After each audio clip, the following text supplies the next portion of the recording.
minimize the sight of liabilities by wisely evaluating the difference between a bad debt and a good debt. What is a bad debt? The bad debt will not bring you any benefits in long term. In most cases, it is just used to a short period of time for some needs of consumption. On the other hand, when you are accomplishing a good debt, it is for the sake of purchasing something that will return your initial investment in the long term. The best case scenario of having a good debt is that the return will cover the initial debt in the short term by decreasing to a minimal level the amount of bad debt within your net worth calculation. You are enhancing the possibility of quicker accumulation of wealth.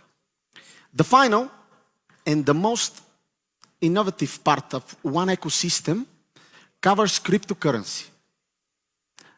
No other company yet has ever so explicitly demonstrated what exactly cryptocurrency is or how to exploit the subject in order to benefit from it. I'm sure you all remember what King James said yesterday. What is the beneficial difference of holding a cryptocurrency rather than just holding a currency? What is the difference between a cryptocurrency and a currency? Years after the abolishment of gold standards, the USA dollar is not backed up by any tangible assets. This pure fact is valid for global currencies. What does this mean? It means that the money which you hold in your hands is just a piece of paper or numbers in your screen. It has no real value, no equivalence. There is no tangible asset behind it. Cryptocurrency is based on crypting, which is securizing and encrypting the real currency value behind it. The initial purpose for the creation of a cryptocurrency was the introduction of a new currency unit which will not be affected by any governmental or economical local player. Cryptocurrencies are not tied to any worldwide currencies, and for the reason their price will not influence due to any governmental policies. Furthermore, cryptocurrencies are a perfect investment alternative, either for the short term, for the long term. You can use cryptocurrencies also for instant exchange all around the globe, or as a payment tool for various products and services. The most significant difference which you should consider between a normal fiat currency and a cryptocurrency is the security which the cryptos provides. One ecosystem puts you one step ahead of your regular life and reminds you once again, you are your only obstacle to achieve financial achievement. Now, I'm going to a very specific topic. This is the description of the product and how it is going to solve said problem. One ecosystem is a company for direct sales through multi-level marketing. One ecosystem in turn is a one ecosystem is turned as a computer-generated virtual currency created by using mathematical and cryptocurrency algorithms based on the tokens.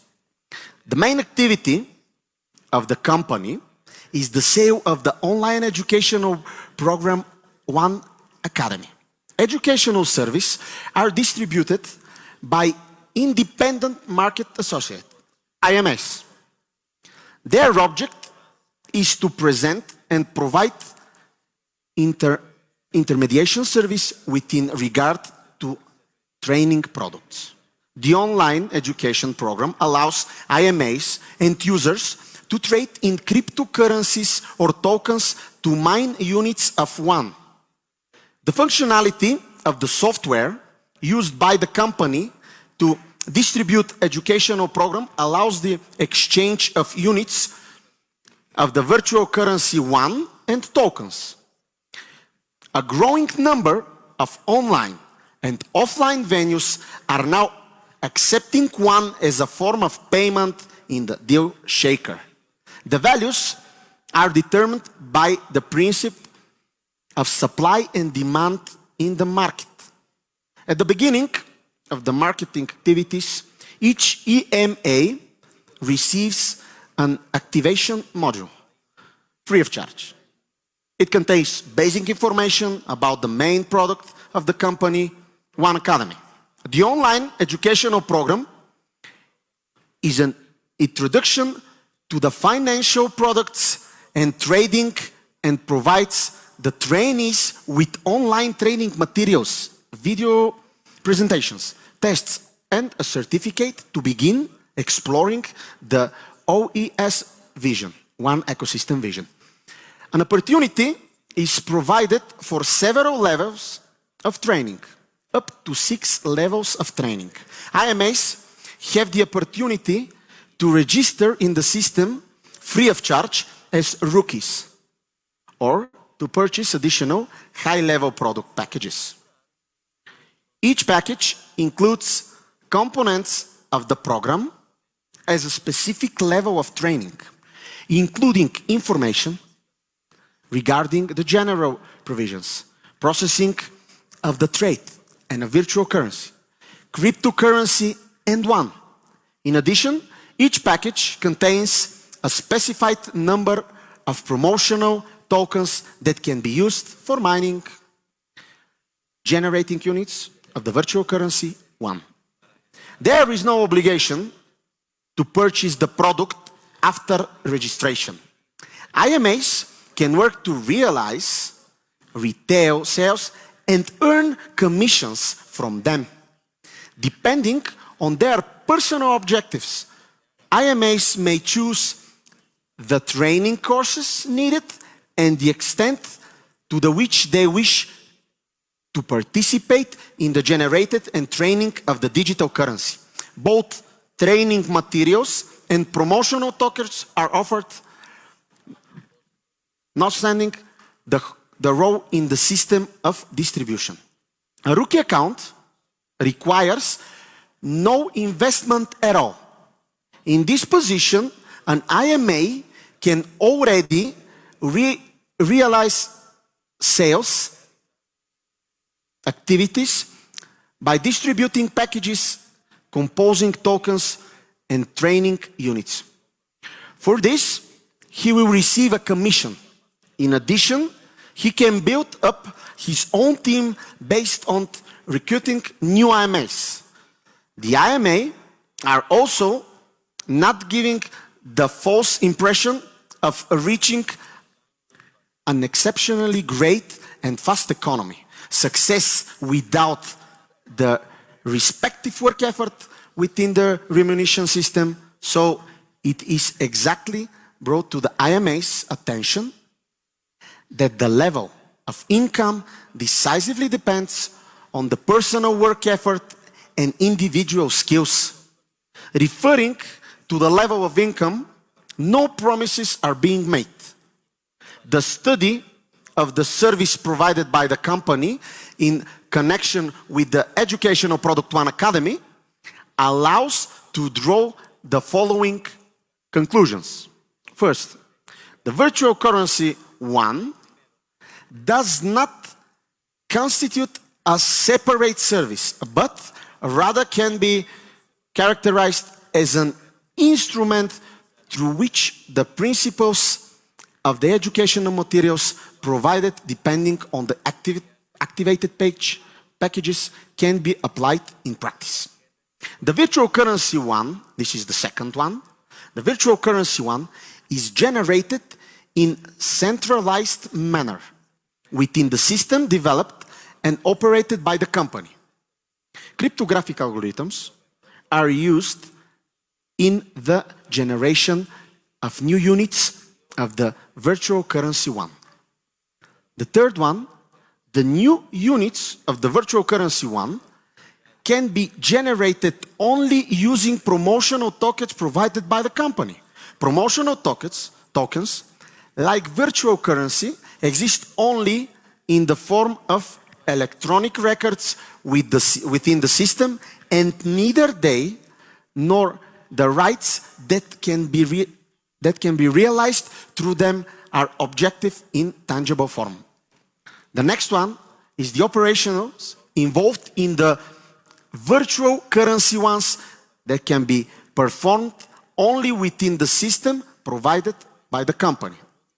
About the Deal Shaker is an online deals marketplace and advertising service provider with a membership-based customer base. The platform enables business to customer and customer to customer deal promotions in combination of cash, euro, for example, and the new age mass cryptocurrency ones. Ads are grouped based on the geographic areas, business categories, and type. I think Mr. Christie and Ludmil, they explained it better than me, for sure. The focus on one ecosystem is on sales and customer acquisition through independent marketing agents, IMAs. The company applies internal ethical rules that comply with the regulation in order to build clear and fair rules. The following statements are basically underlying the relationship between the company and the network. First, direct selling companies should deal fairly and honorably with direct sales and prospective recruits and should not abuse their trust or exploit their possible lack of business experience. Payments and withholdings should be made in a commercially responsible manner. Direct sellers should not be given adequate education and training to enable them to operate ethically. Direct selling companies should communicate the contents of the code to the direct sellers, that they should be required as a condition to membership in the company's distribution system to comply with the standards of the company. Direct sellers should be fully informed by direct selling companies as to the characteristics of the goods of service offered, to enable the direct sellers to give the customer all necessary information. Misleading, deceptive, or otherwise unfair recruiting practice should not be used. Unverifiable facture representations of false promises should not be made to prospective recruits. The advantages, the selling opportunity should be presented truthfully and should not be exaggerated. Entrance fees, training fees, franchise fees, fees for promotional materials, or other fees related slowly to the right to participate in the business should not be exceptionally high. And fees charged to become a direct seller should relate directly to the value of materials and products that was provided. Actual or potential sales or earnings, directly sellers should not be misrepresented. Any sales or earnings representations made should be based upon documented facts. These rules aim to create fair competition that is no misleading and or impair the ability to make reasonable, sound decision. Now, I'll need some water, sorry, but if someone can get me water. Okay, I'll need some water, sir. Thank you very much.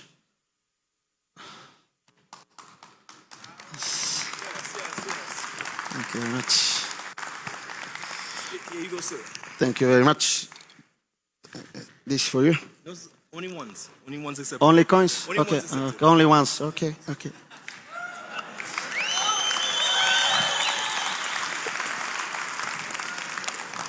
I'll leave it with me. I'll leave it with me. Thank you. Thank you, sir. Sometimes we need help, you know. Now, thank you once again, sir. Applause for my friend, King James. Thank you. Now, we're going to the next topic, ladies and gentlemen. This is the description of the market and the problem.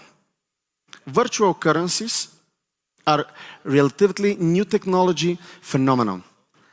The coming into existence, which is to a large extent facilitated by the deeper and deeper penetration of information and communication technologies in our daily lives and the increasing use of the internet. According to an opinion on the EBA dated 4th July 2040 on virtual currencies, gracias. Virtual currencies, where was I? Just a second. Exactly. Virtual currencies, no. Okay, sorry. Happens from time to time. Virtual currencies,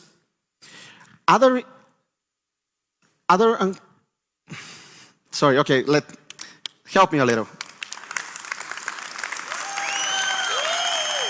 Thank you, thank you, thank you.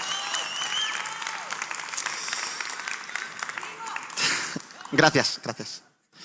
According to the opinion on the EBA dated 4 July 2040 on virtual currencies, it is stated that at the time of publishing the document, over 200 different virtual currencies schemes existed.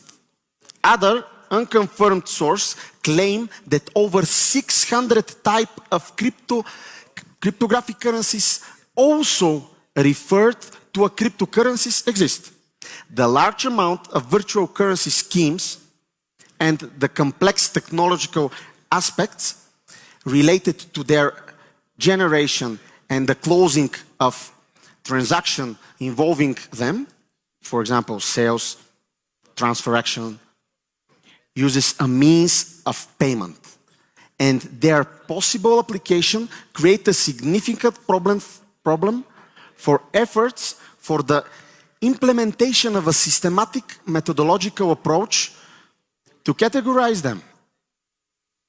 Nevertheless, in view of the existence of some common features of individual types, the application of certain criteria relating to the convertibility of units of virtual currency, their liquidity, the technologies used, etc., of course. When considered in a broader context, the following categories can be conditionally distinguished. The first one is called depending on whether it is possible to purchase virtual units in exchange for the official currencies and purchase goods of service. The first one is called closed virtual currency scheme. These are schemes that have no or almost no link to the real economy. They are offered in software environment and can be used to obtain virtual goods or services only in the context of the corresponding environment and, by definition, cannot be used in the turnover outside such environment. The most common example illustrating closed virtual currency schemes are associated with computer games, where the virtual currency is generated depending on the performance of the user in the game. The second one is called virtual currency schemes with unidirectional flows. These are schemes in which units of the virtual currency can be purchased using official currency but not be exchanged back. Hence the definition of unidirectional flows. The terms and conditions of these are defined by the creator of the corresponding scheme, regardless the fact that it is not possible to translate the virtual currency into an official currency. It is possible to purchase goods and services using units of the virtual currency. The third one of this topic is the virtual currency schemes with bidirectional flows. In these schemes, user can buy and sell units of the virtual currency using or in exchange for an official currency, which is simple. In view of their economic significance and popularity, these schemes are the subject of greatest interest both by users and by regulators, supervisory and legislative government bodies. Now, the second one, as an option, is depending on the technology that is used. The first one, depending on the technology, is a virtual currency scheme using cryptographic algorithms to protect users and, bless you, and authenticate the generation of and transaction in units of the virtual currency, and also to limit the number of units that can be generated over a certain period of time. They are also referred to as cryptographic currencies or cryptocurrencies. In the general case, the technology could be described as a similar or relative to the public key infrastructure used to create advanced and qualified electronic significant with the meaning of the electronic document and electronic signature act. Sorry. In the connection, however, it shall be noted that with cryptocurrencies, the figure of the supplier or identification services is not existent, and is this sense a comparison could continue to be valid only with regard to the technological aspect and not to the structural and organizational aspect. That was the first one. The second one is virtual currency schemes that not using cryptographic algorithms in the operations with the virtual currency. That is it. The third topic is depending on whether the scheme is controlled by a known operator or operators. The first one in this line is decentralized virtual currency schemes. In these schemes, the software required for generating units of the virtual currency and operating with them is usually not under the control of a specific operator.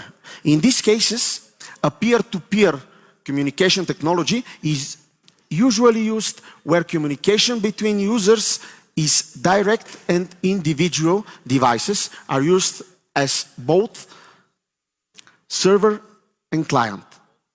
The applications required are distributed under open license, allowing free use of the source code for processing of existing software application or developing new ones. Cryptocurrencies are usually based exactly on such decentralized system. The second one is, of course, the centralized virtual currency scheme. In these schemes, unlike the centralized one, the owner and or the operator, usually this is the developer of the scheme, of the software system used to generate and operate with the virtual currency are known. While in decentralized system, and in particular cryptocurrency, the generation of new units of the virtual currency is determined by mechanism built into the software system. This is software protocols, also referred to as controls, and terms and conditions based on solving cryptographic tasks. In centralized schemes, this issue depends on and is sometimes entirely under the control of the owner or the operator. On most occasions, closed virtual currency schemes and schemes with, let's call it, unidirectional flows are centralized. Now, what is common to all virtual currencies in the fact that they all function as a substitute for official currencies and monetary units on the one hand, and on the other hand, exist only in cyberspace, which is in computer-generated environment without a tangible physical sign of their existence other than an electronic record in the information system. In view of this, in order to make a clear characterization of virtual currencies, we need to compare and clarify the relationship with the traditional notions of currency and money. According to some authors, money are bearer securities and materialized rights are used by the state or an issuing institute designed thereby. They are securities only in cash and allows materialized only value. According to other authors, based on the according to other authors, based on the assertion that securities are private depositive documents, money are official documents. According to the later authors, after the abolition of the gold standards, money does not materialize rights, but only value. Just a second. Thank you.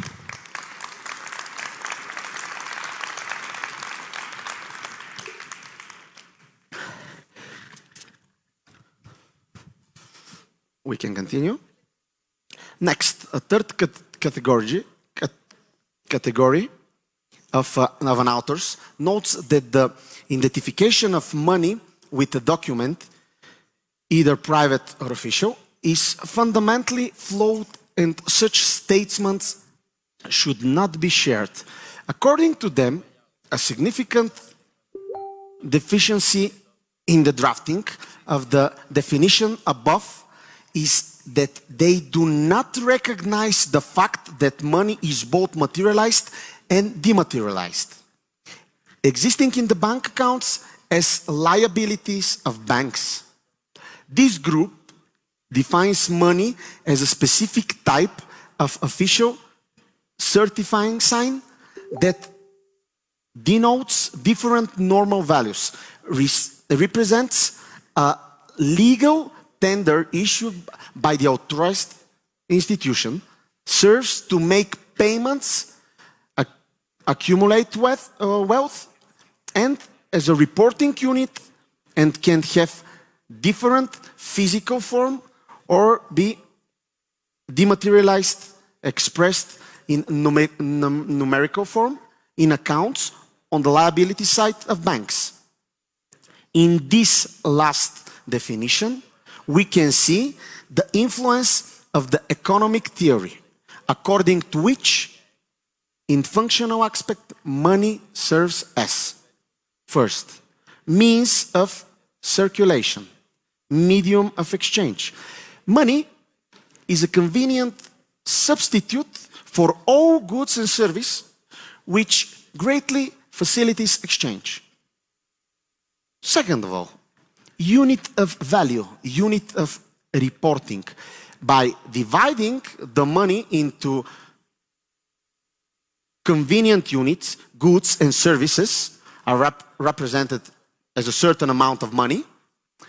In the sense, money is a measure which facilitates the expressing of a certain amount of goods or service provided or received. The third one, means to preserve value. Money is used to accumulate and preserve wealth, to accumulate material resources. The fact that virtual currencies are not legal tender is undoubted, but that does not affect their legally and does not pursue the possibility to guilty them as contractual means of payment. This fact underlies the approach taken by some countries and jurisdictions to make virtual currencies subject of the legal regime relating to the barter exchange. The context of the concept legal tender includes the following main points. Where a consideration is negotiated in a particular currency, the creator is obligated to accept the payment regardless of the type of normal value of the money, as long as they are in the same currency obligations of the issuer to the currency and minimum regulatory threshold for the use of the currency. It is also beyond, despite the virtual currencies are not issued by a central bank and are not subject to regulation by such bank in the sense they are not an official monetary unit or currency. It is for the reason that virtual currency are classified as alternative currencies in the sense that they are an alternative of official monetary unit. The difference, however, also does not affect the legality of virtual currency schemes. The third difference is the fact that virtual currencies are not normally characterized by the existing of a tangible medium. This, however, is relative as far as the information provided access to and ability to operate in a virtual currency could be, let's say, reproduced on a physical medium.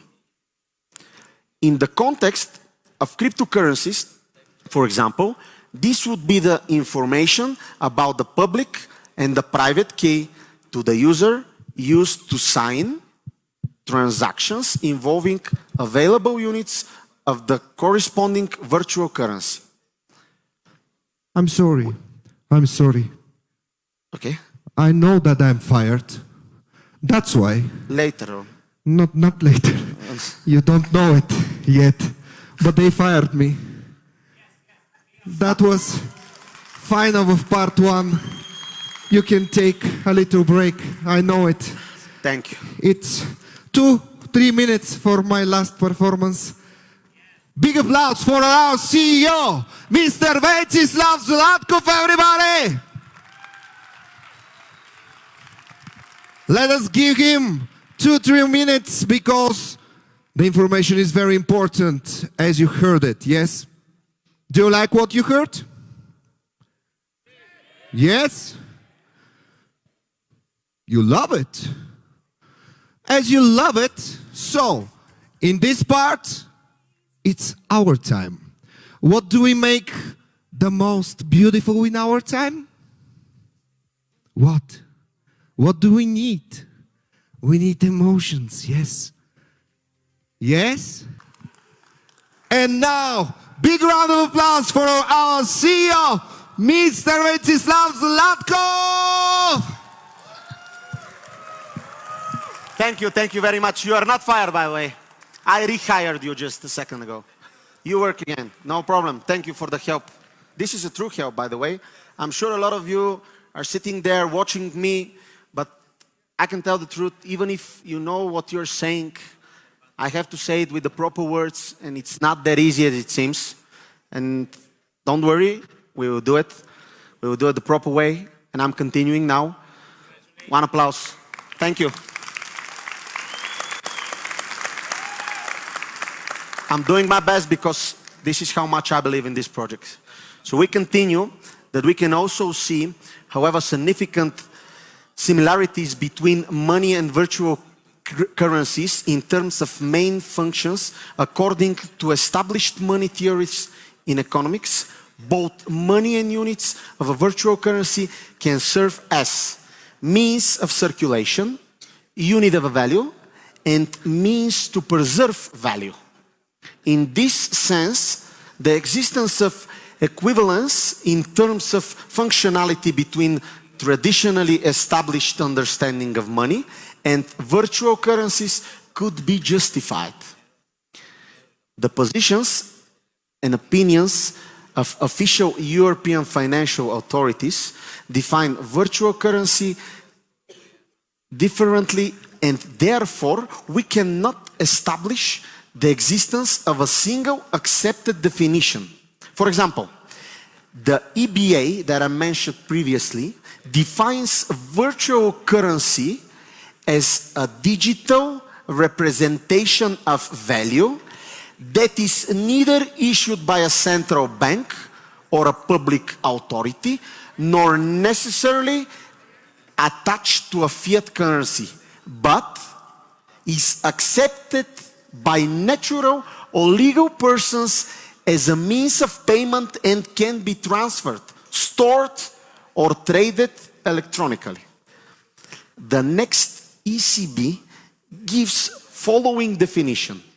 Virtual currency can be defined as a type of unregulated digital money, which is issued and usually controlled by its developers and used and accepted among the members of a specific virtual community. On the other hand, in an opinion discussing matters relating to the VAT regime and tax application to Bitcoin, the group of the future of VAT at Directional General Taxation and Customs Union of the European Commission, EC, refers directly to the definition of the EBA and ECB, where characterizing the concept virtual currency regardless of the differences between them. What can be said so far about the categories and characteristics of virtual currency allows to define once as a specific type of closed, centralized, cryptographic virtual currency with bidirectional flows, which is digital representation of monetary value used by individuals and organizations, members of a specific virtual community, as a means of payment and can be transferred, stored, and traded electronically. Once is defined as a centralized virtual currency. Since the owner, who is at the same time the operator of the information system, used to generate and operate with the virtual currency, is known and the generation of new units of the virtual currency is under its control. Once is defined as a cryptographic virtual currency, since within the information system, cryptographic algorithms are used to protect users and authenticate the generation and transaction in units of the virtual currency. At the same time, in the specific case, the cryptographic technology is not used to limit the number of units of the virtual currency that can be generated. Once is defined as a closed virtual currency, since at present the units of the virtual currency cannot be used outside the information system, and their generation is directly related to the performance of user.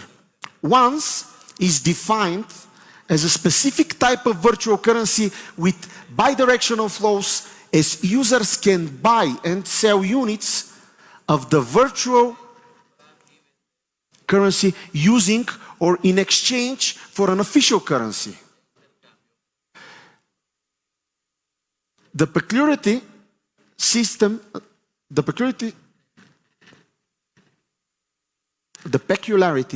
seems for the fact that users do not have the opportunity to purchase directly units of virtual currency, and the fact that payments of any cash generated are made not by other users, by the operator and owner of the information system. Once has some of the fundamental economics characteristics of money. Unit of value, it means to preserve value. It is used as a means of circulation because at the moment there is possibly to purchase goods and services through the platform, deal shaker. An important part of one ecosystem is the blockchain network. It stores and processes all transactions that are coming via the REST service layer. The blockchain ensures the integrity of the payment process and stores immutable information about the history of transactions and balance of user accounts, both payment service layer and the blockchain. The solution requirements are separated into two main groups: functional and non-functional. The functional requirements are the known operational activities and process that are implemented and consumed by the rest of the system. The non-functional requirements are describing qualitative characteristics and necessary parameters that have to be covered by the solution in order to satisfy the business case and the overall functional operation of the system that utilize the solution. Wherever a payment transaction takes place, we are talking about the transfer of ownership of a fungible token managed by a smart contract on the blockchain. This action of value transfers is expressed and translated into a blockchain transaction that invokes a smart contract that manages the balance of users and specifically their accounts with regard to the number of coins each balance is holding before and after the execution of the requested transaction.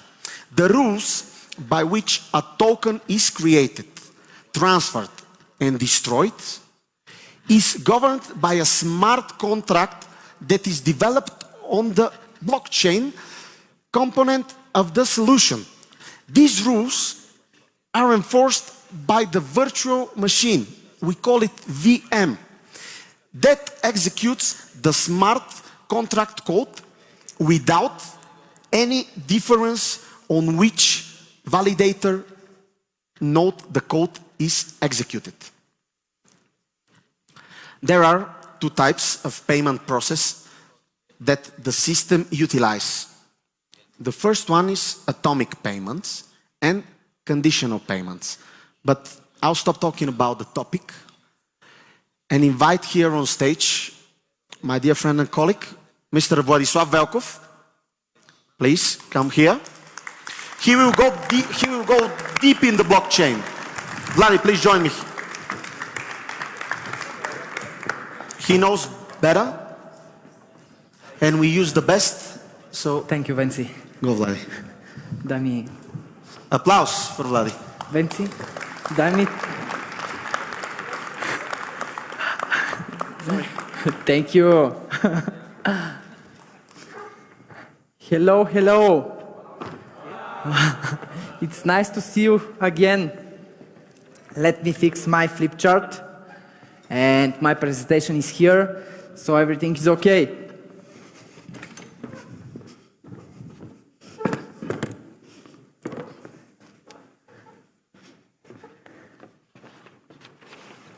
Is there an empty sheet?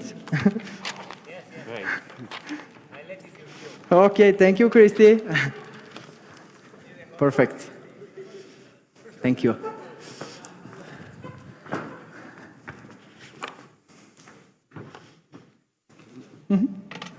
Okay.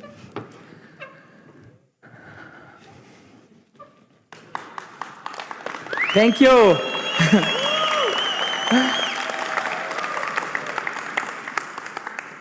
Today I have a very important task. I'm going to share technical details about the blockchain that is running under the hood.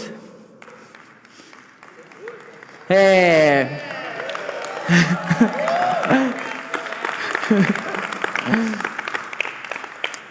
This will be a technical talk, because blockchain is a technical topic.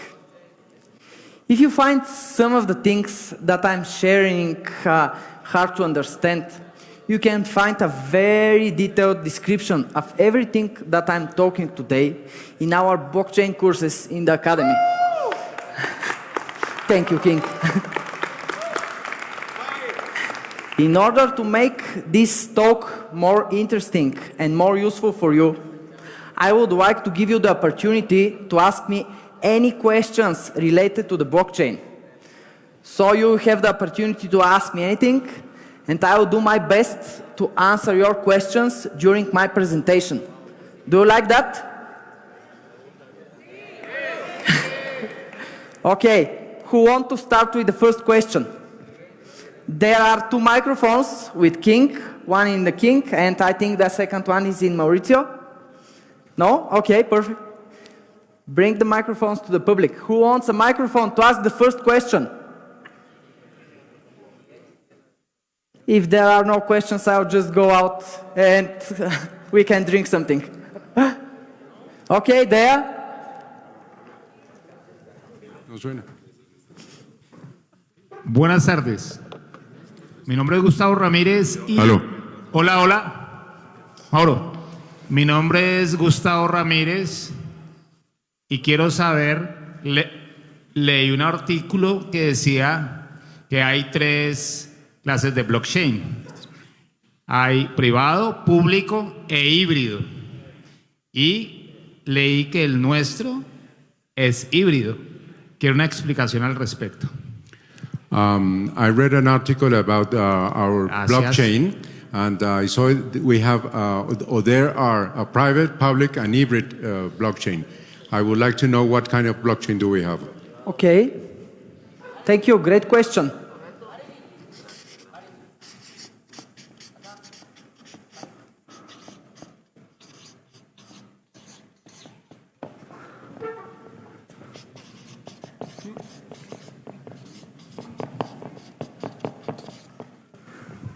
Perfect.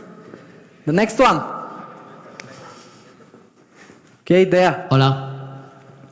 Where? Vladimir acá. Es que soy el más grande.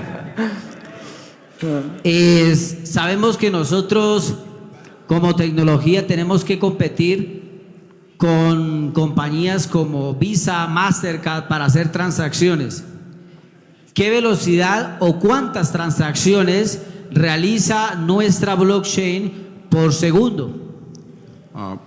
¿Qué tan competitivos somos nuestra blockchain frente al sistema que lleva muchos años? Okay. We know that we have to compete with another technology like Visa, MasterCard, and other companies. I would like to know what is the speed of our technology, how many transactions per minute or per second in order to compete with those companies.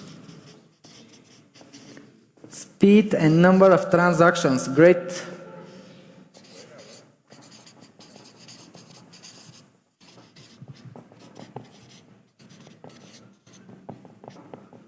Perfect. Ok. Gracias. Gracias. ¿Qué tan segura es nuestra tecnología en el blockchain? ¿Es hackeable o inhackeable? How secure is our technology? Is it hackable or not hackable? Hackable or not?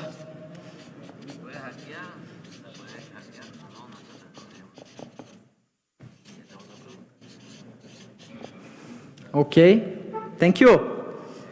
Two more questions. There. Buenas tardes. De pronto las preguntas que han hecho son personas que están más adelantadas y habemos preguntas que no sabemos qué es la blockchain. Okay, maybe these previous questions are very advanced, very technical, but I would like to know a very basic one. What is blockchain? Okay. Por favor, en un término simple.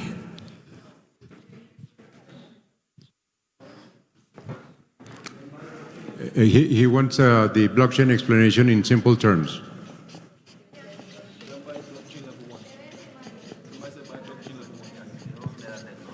¿Quién hizo la pregunta? ¿Quién hizo esa última pregunta? Ok, para el que hizo la pregunta, el capitán King le manda decir que tiene que comprar el paquete nivel número 1 de blockchain y ahí está la explicación. Sin embargo, aquí le van a dar una explicación. King, help me with this question.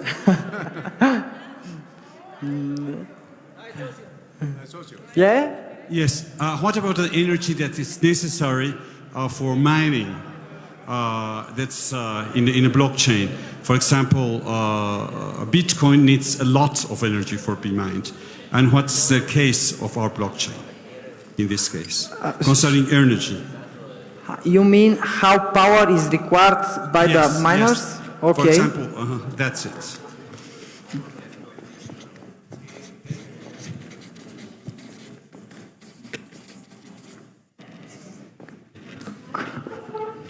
More questions? Okay, if you give me your applauses, I will take one more question. Applauses? Yeah, one more.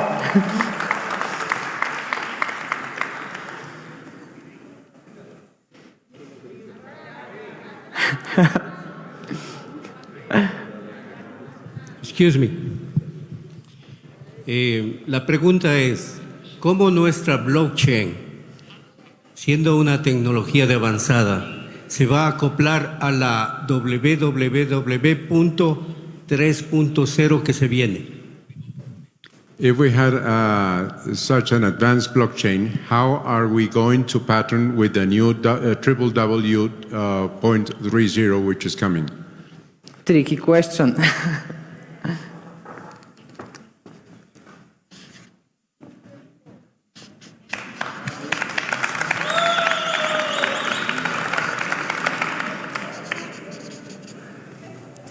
I will rephrase this by how we are going to compete with all competitors. Is it okay?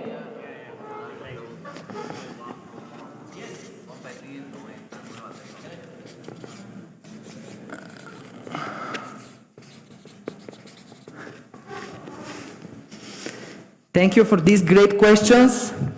I promise that till the end of my presentation, you will know the answers of all of them.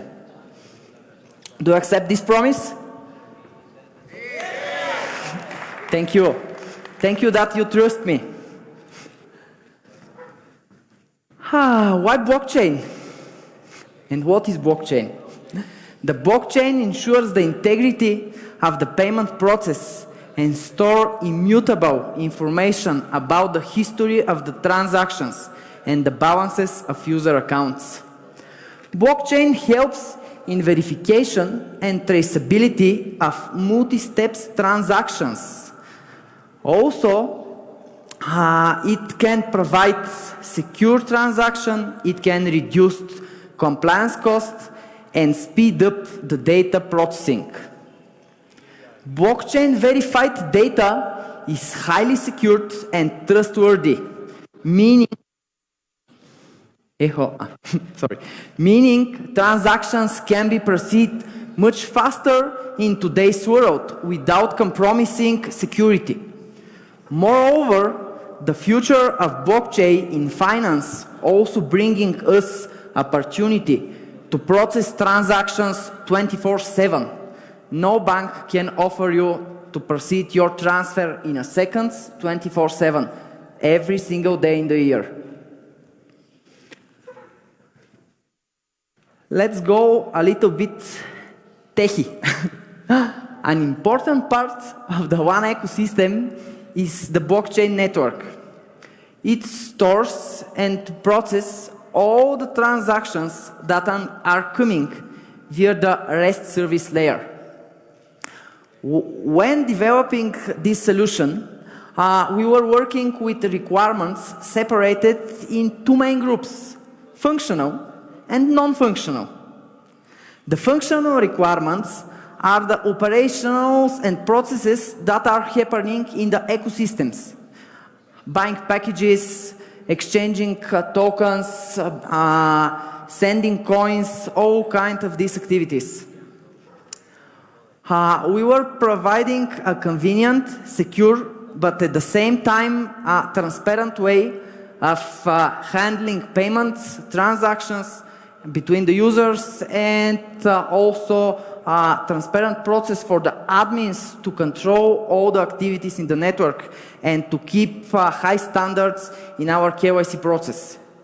The non-functional requirements are describing as quantitative characteristics, necessary parameters for the transactions that we need to cover. Part of the requirements came from the initial migration from the old blockchain, and other part of the non-functional requirements are aligned with future migration to the public network, as you already know from the Ventsislav talk.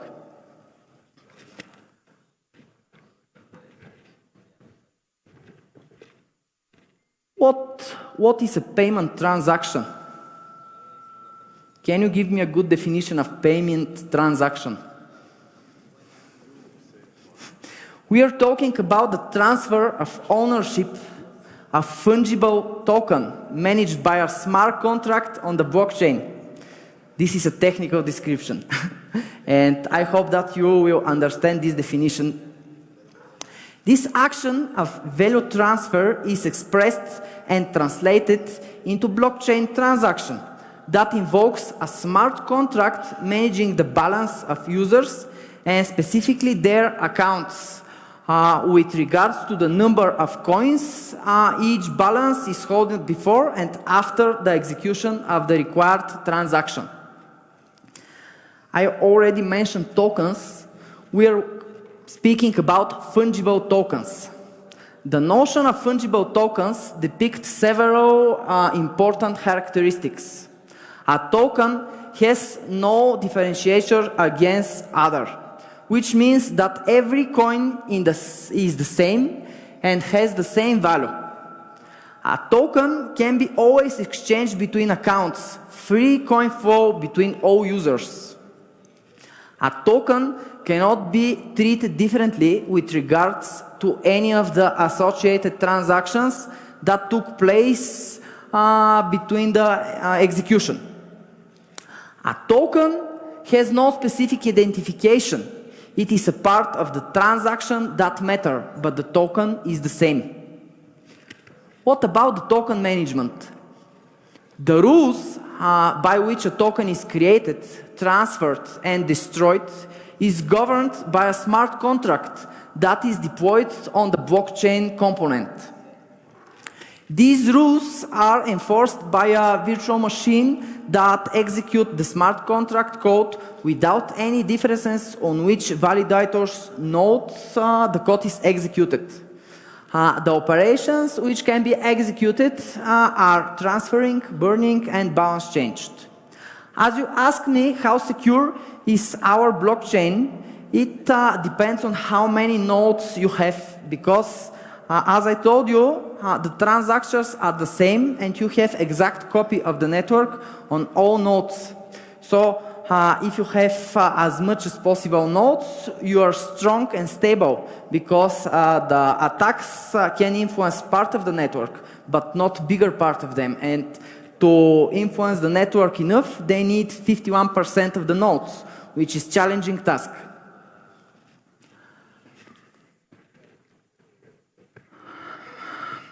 As you already heard, there are two types of payments processed by the system: atomic payment and conditional payment. Of course, they relate to our operation. The atomic payment process is initiated by the user with the intent to transfer value represented by the number of tokens from one account to another, sending coins.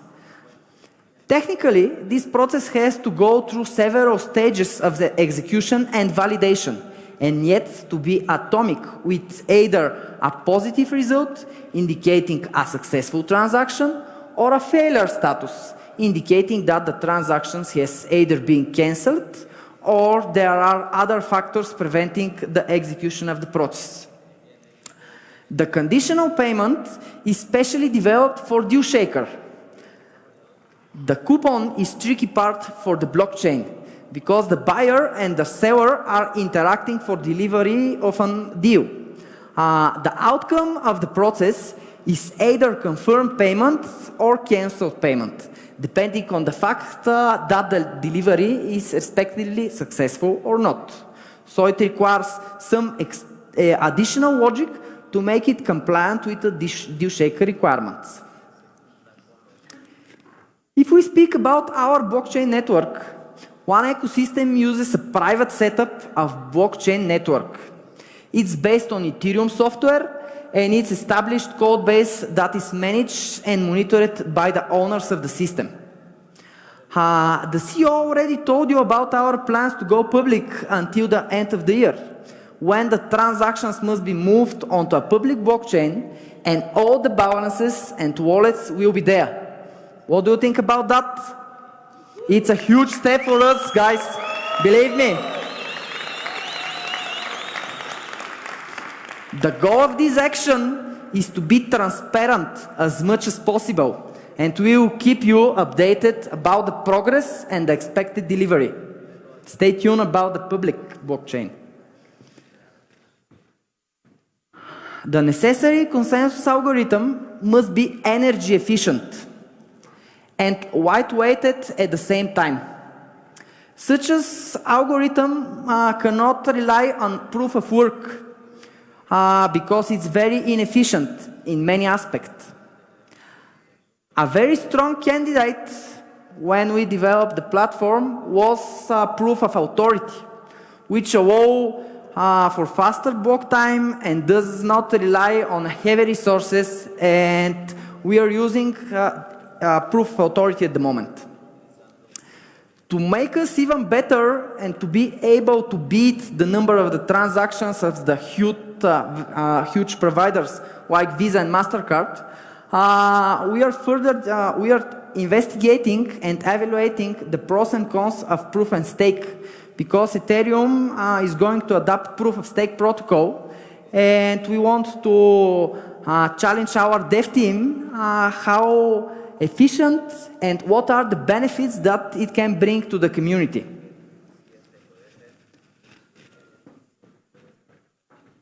The desired block time is no higher than 10 seconds. Preferably, it should be 5 seconds per block. It depends by the volume that you are generating for transactions.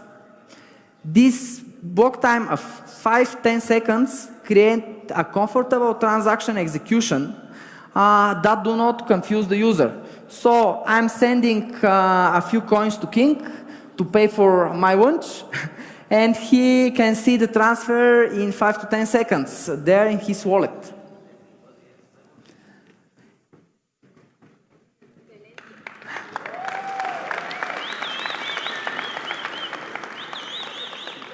Thank you.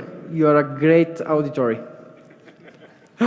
During the last 5 years, blockchain-based tokens gained popularity and proved to be a sustainable approach to the transfer of value and digital assets on the blockchain-based. Using the solution, the user of the system will be empowered to earn, get, and transfer coin with an extremely reliable mechanism. The standard has emerged as most used and stable in the ERC20 standard. It defines the interfaces for the implementation of smart contract. That gives the process of burning, balance, management, and transfer of tokens. The token standard is on a par with ERC20, and it implements as fully as defined in the Ethereum community. The token standard defines the minimal interface required for the existing solution, and our system uses more than the minimal set, believe me. Scalability. How scalable is our solution? I can tell you, it's scalable as hell.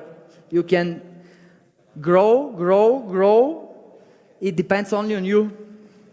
So bring power in our community, and the blockchain will handle it.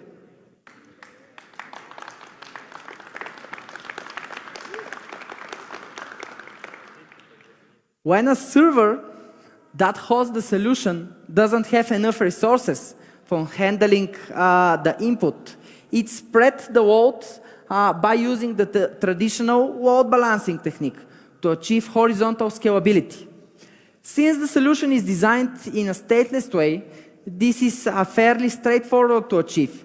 The figure on the slide gives you an overview of the layout that is supported. Each of the payments serves its own set of transactions, requested and submitted and executed the smart contract. Smart contracts start the transactions to the blockchain network independently and in parallel achieve a huge scale of all incoming transactions. What is the solution architect? It's driven by all the requirements of one ecosystem, and it's continuing evolving by the new opportunities to evolve. Its core components are designed by the need for migration of previous blockchain and the opportunity to bridge in the future to the public network.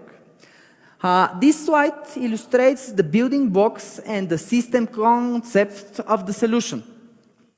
To satisfy the requirements, the solution includes a transaction queue, a manager, and a scheduler.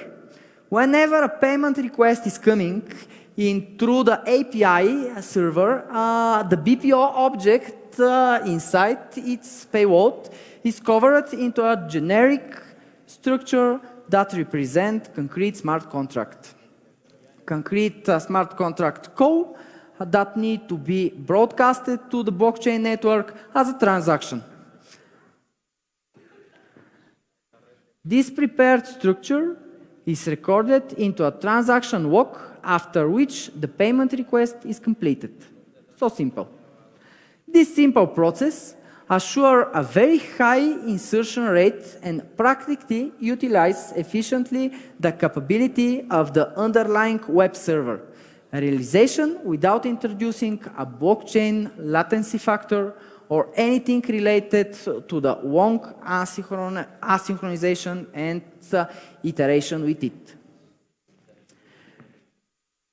User identity is a core concept that almost any multi-user environment has to deal with.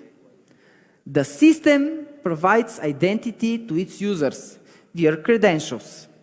They are stored in a central database. A traditional way was adopted by many web-based systems. Users are given these credentials, and once provided, they are matched, and the result of the matching confirms the identity in the blockchain and authorize the user. In the case of blockchain, user identity is not stored in a central database. Rather, the users themselves are holding the keys with which they are in position to authenticate themselves in the blockchain. The server way of authentications forces the management of the private key on the side of the user. If this key is lost, his identity is lost forever. Is there someone of you who had lost his key to the wallet? Be honest, I lost twice. Yeah, okay, many hands here. Going this way for a full-blown web-based platform is not an option to leave the users to handle their keys on their own. That is why the solution keep a hybrid approach. We solve the issue of lost keys and introduce a flexibility in key management.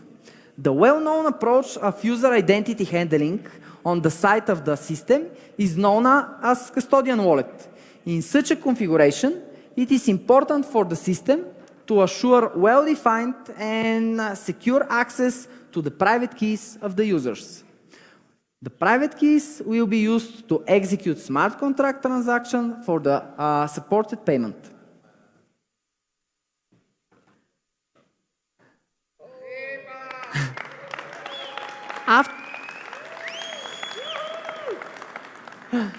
After you heard a lot of technical details, it's time to brief you shortly on where to find your transactions hash and how to check it in Block Explorer. I'm sure that part of you are well familiar with this process, but let's go together through it and see how it's works. Can you bring my laptop on the screen?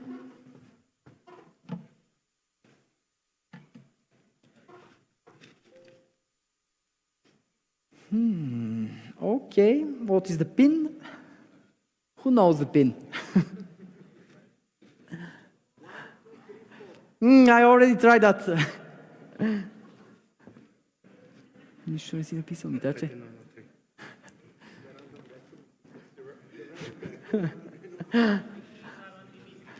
As always, he held all the keys and all the answers.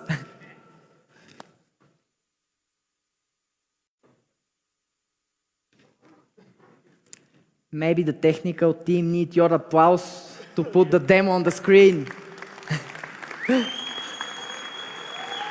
Demo, demo, demo, demo, demo, demo, demo, demo, demo, demo.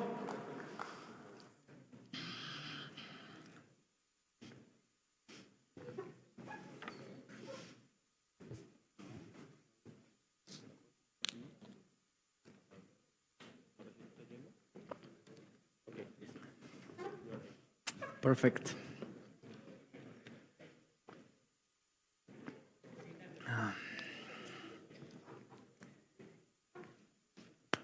You are familiar with this screen, right?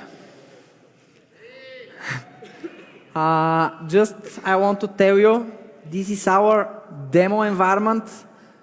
No private data will be reviewed during this demo, so you can be sure that your data is safe. I will start by initiating a simple coin transaction. One user is sending crypto to the other user. Okay? Perfect. So I'm ready with Kimi, who is going to his coin wallet. Let me check the other user and what is his nickname. Okay. 876-890. 876-890. Kim is going to send, let's say, 11 coins to his friend, a present for a birthday.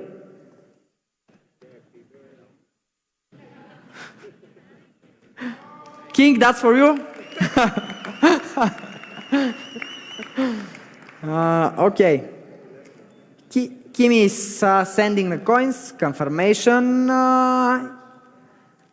confirming the transactions, and you can see what's happening here. So we have a few blocks, and we can check the detailed transaction. Kimi has a few other transactions that I already did today. And you can see that when the transaction is completed, here in the detail transaction view, you have a hashtag. This hash relates to the transaction where this amount is transferred. And you can check in the Block Explorer, based on this hash, the details about the transaction. Let's go with already completed one that I sent earlier before. Go to Block Explorer, then you go to last mined transaction, and here you see all the transactions that are mined in the blockchain. You can use the search field to search by hash, and you're just pasting it, and the desired transaction appear. You can see the same hash, you can see the amount that was transferred, and when it was mined through the blockchain. Very soon, it means in the next 2 weeks, we're going to release a new feature for the Block Explorer that will allow you to click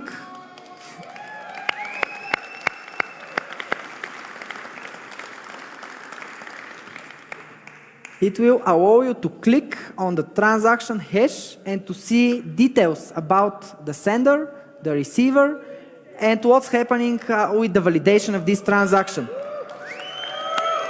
Thank you very much.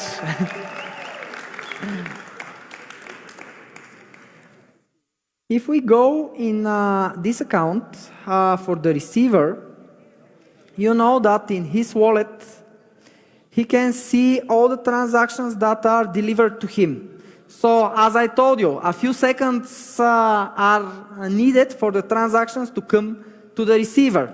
And my birthday present for King is here. 11 coins. Here, this user can do the same.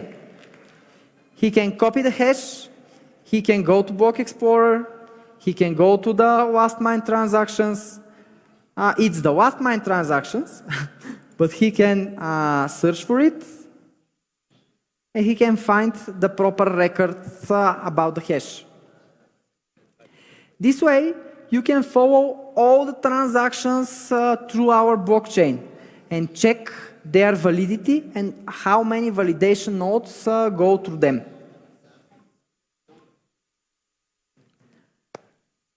Do you want to see anything else? Do you want to ask more questions? Let's have 2 questions for my final words. Okay?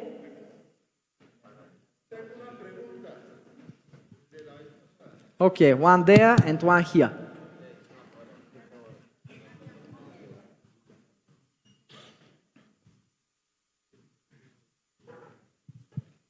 Muchas gracias. Buenas tardes.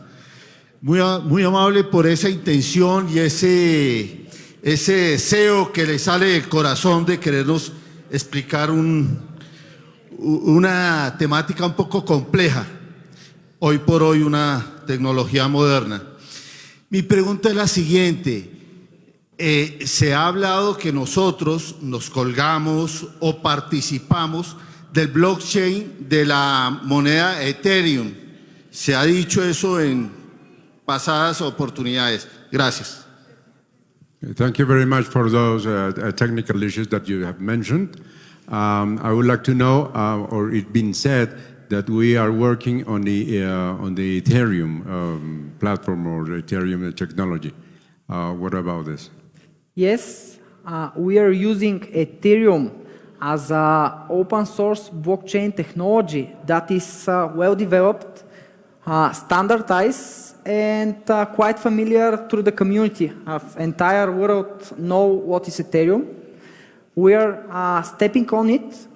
We are building our private blockchain using Ethereum technology. And this way we have two benefits.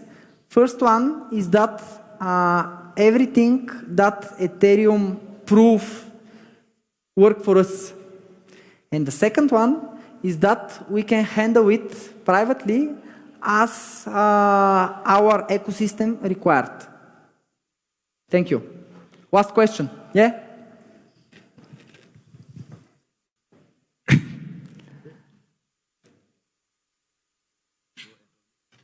Okay. 2 in 1. Dos. Two. Let's see it. Ok. La primera va muy unida a la del caballero. Estamos sobre Ethereum, pero cuando salga nuestro OneForex al público, ya no vamos a necesitar Ethereum, porque tenemos nuestro propio blockchain. Quiero la confirmación de esa inquietud. Okay. La segunda. The first question is that we are now working with the Ethereum technology. When we will have the OneForex platform out in public, are we going to use the same technology, or what are we going to use? Okay, that's the first question. And the second part? La segunda, Gus. Si se puede reversar una transacción errónea. If you've had any mistake during any transaction, can it be reversed? I don't get this question, but I will answer. Can you get it to the original position without making the real transaction? No. Yes, reversed. You need to make the same transaction in opposite direction. No, you just make a mistake with the transaction, so you would like to come back with the transaction. Now it's irreversible. When you send something to the blockchain, it's irreversible. About the OneForex, no, we are going to use the same technology because OneForex is planned to use the same technology and to develop under this ecosystem and this blockchain type. Thank you for your attention. It was a pleasure to me to be here and to speak about the blockchain. I hope that you are more familiar now with our technology, you are more comfortable with it, and you know that we have something special that we can build on. Thank you.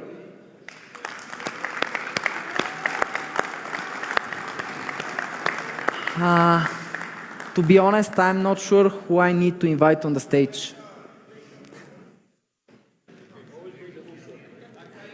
Where is Nikki? Venci, do you want to continue?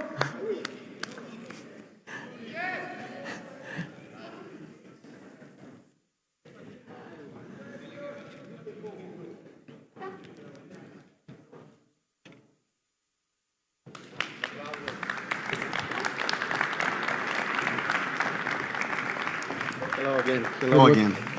You can stay on stage. You can stay on stage. I will stay here for courage. In view of the absence of specific, just a second, I'm not sure how are we on the same slide. Yes, it is. So I will continue with the white paper. There is something that I want to mention again. In view of the absence of specific statutory regulations, it should be considered that these activities are inherently, along with everything else, also information society service with the meaning of the Electronic Commerce Act, EC Act, and directive from 2000, the year 2000/31 EC on June 8th of 2000 on the certain legal aspects of information society service, in particular electronic commerce in the internal market, Directive 2031 of EC. Pursuant to Article 1, Paragraph 2 and 3, the EC Act, electronic commerce shall mean providing services to the information society, which are defined as such services including transmission of commercial messages, which are usually onerous and are provided from a distance by electronic means upon an explicit declaration of the recipient of the service. As far as the activities related to the one ecosystem do not fall within the exception of the scope of the law conditioned in Article 1, Paragraph 4 at the Act, the owner and operator of the information system will have to be defined as a provider on information society service and the service and products provided by it as direct e-commerce, which according to the established theory as opposed to the indirect e-commerce constitutes e-commerce where all elements of the legal relationship are performed remotely and electronically, both the declarations of the internet between the parties for conclusion, modification and termination, and the actual performance and implementation of the outcome of the transaction. Pursuant of the provisions of Article 4, Paragraph 1 of the EC Act, a provider of information society service shall be under the obligation to provide a certain range of data and information, including its name or title, its permanent address or its seat and registered office, contact information including telephone number and email address, data for registration in a commercial or any other public register. Furthermore, pursuant to Act Article 9, service providers should be under the obligation to place at recipient's disposal the general terms and conditions and the content of the contract concluded. Just a second.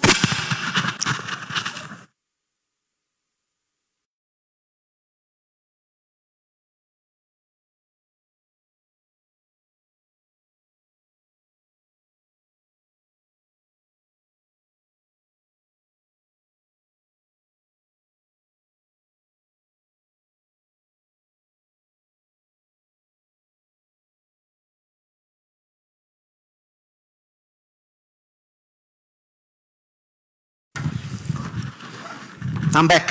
Thank you. Thank you, guys.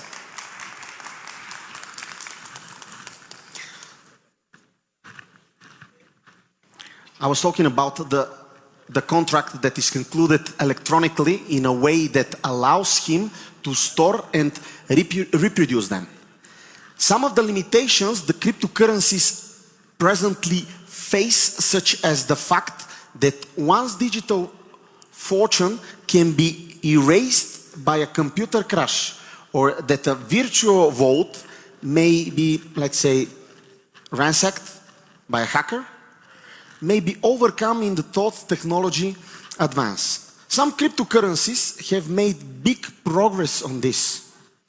What will be harder to surmount is the basic paradox that BW's cryptocurrency, the more popular they become, the more regulation and government scrutiny they are likely to attract, which erodes the fundamental premise for the existence. While the number of merchants who accept cryptocurrencies has steadily increased, they are still very much in the minority. For cryptocurrencies to become more widely used, they have to first gain widespread acceptance among consumers. However, their relative complexity compared to the conventional currencies will probably deter most people except to technological adapt. A cryptocurrency that aspires to become part of the mainstream financial system may have to satisfy widely divergent criteria. It will need to be mathematically complex. That means to avoid fraud and let's